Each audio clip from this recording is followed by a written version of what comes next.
Justin Trudeau is the most hated prime minister in Canadian history, according to polls.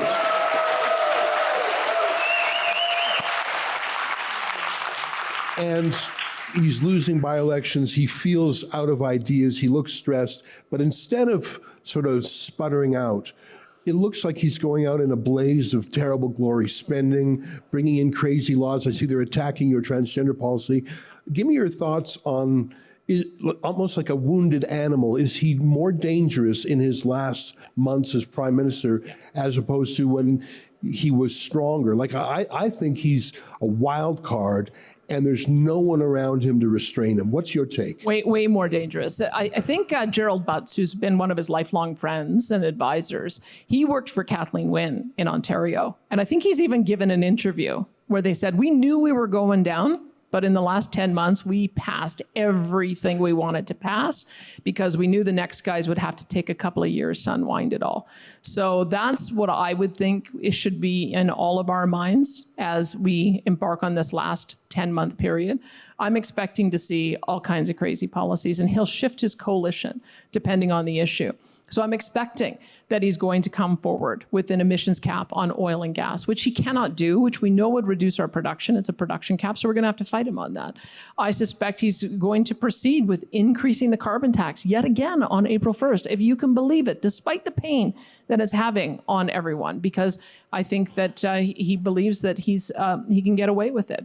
I suspect he hasn't had the courage to go back to the fertilizer emissions cap that he wanted to bring in initially, but why not go for broke, right? If you're going to go after energy production, go after food production too, because we know if you start limiting fertilizer, it actually is a food production cap. If you look at the idiocy happening in Denmark, they're putting a $100 tax on cows. They're taxing cow farts and cow burps in Denmark. Don't be for one. I always hesitate to say that. I don't want to give them any ideas, but I wouldn't be surprised if they did the same thing too. Look at the net zero cars that they want to bring through. Starting in January of 2026, 20% of all the cars sold in Alberta are supposed to be zero emissions vehicles. Do you know how many cars we normally buy each year? 200,000. Does anyone think 40,000 cars are going to be sold in 2026 that are net zero? I don't even think they have the production capacity to be able to do it. And so what does that mean? It means we're going to start rationing cars. By the time you get to mid-January, it'll be sorry, and we've already sold enough of one type of car, and so you have to get on the list and wait until next year. Like these are the kinds of crazy policies. The point is, they are very open about their agenda. Net zero homes, I mean, that's another thing they want to do. They are very open about their agenda, and we should take them seriously. And so I think in these next 8 to 11 months or so, we have to be very worried, because look at Quebec. Quebec has hydroelectric power. They don't even really think twice about their own reliance on oil and gas. And so I think that they could partner with the Bloc to bring through some of these terrible policies. But we're gonna fight them every step of the way. I hope that there's some ability to put it to an election sooner rather than later. But we are in a very dangerous period. And we're going to do what we can, whether it's through our ad campaigns, and we've got a few coming, whether it's through court challenges, and we've got 15 lined up. We're going to do our part to be able to try to create a shield so that these kinds of ridiculous policies don't get implemented here or impact the investment environment here.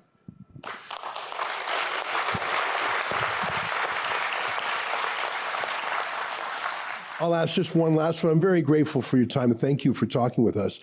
When I think of the most ideological cabinet ministers, I think of Steven Guilbeault.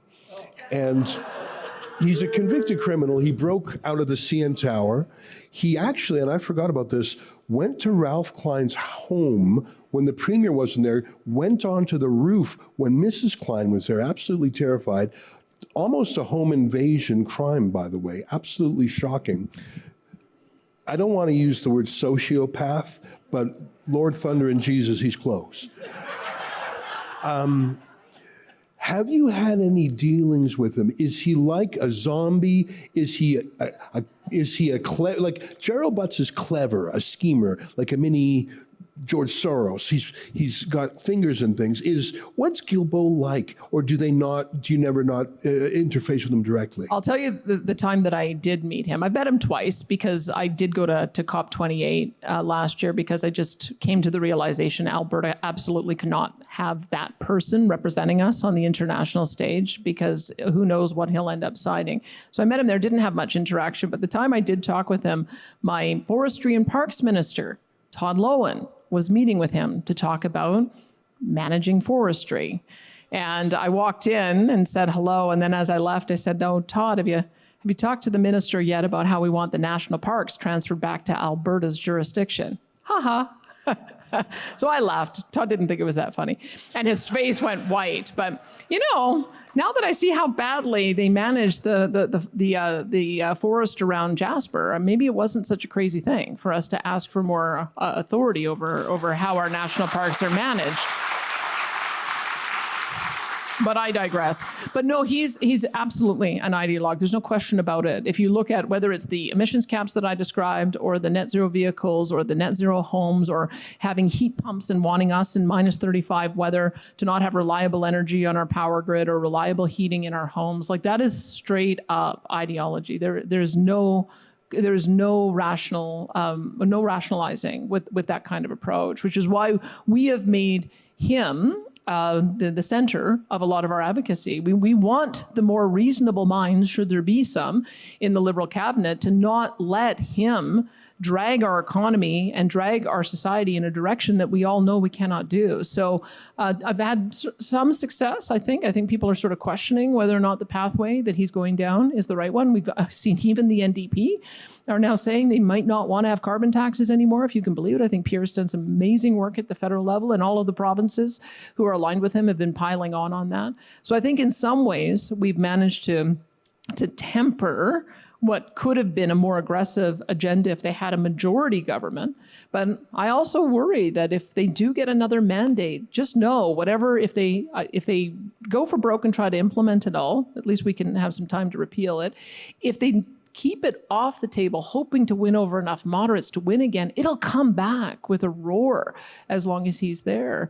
So I would just add one more thing for you to look into, which is his business interests in China before he got elected, because we all know with this green slush fund that is happening, that there's a lot of dollars that are unaccounted for that Andrew Scheer is trying to find out where they went to, and Guilbeault.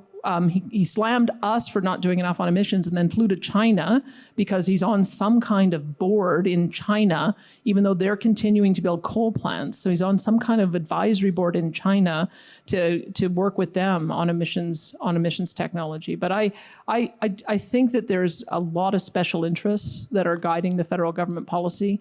I think that's part of the reason why they're so reluctant to give up the documents that Andrew Scheer and others have asked for. But I think that we've got to be very concerned about the influence he has on that caucus and the direction that the federal government is going on green policy, because it's not good for us and it's not good for the country.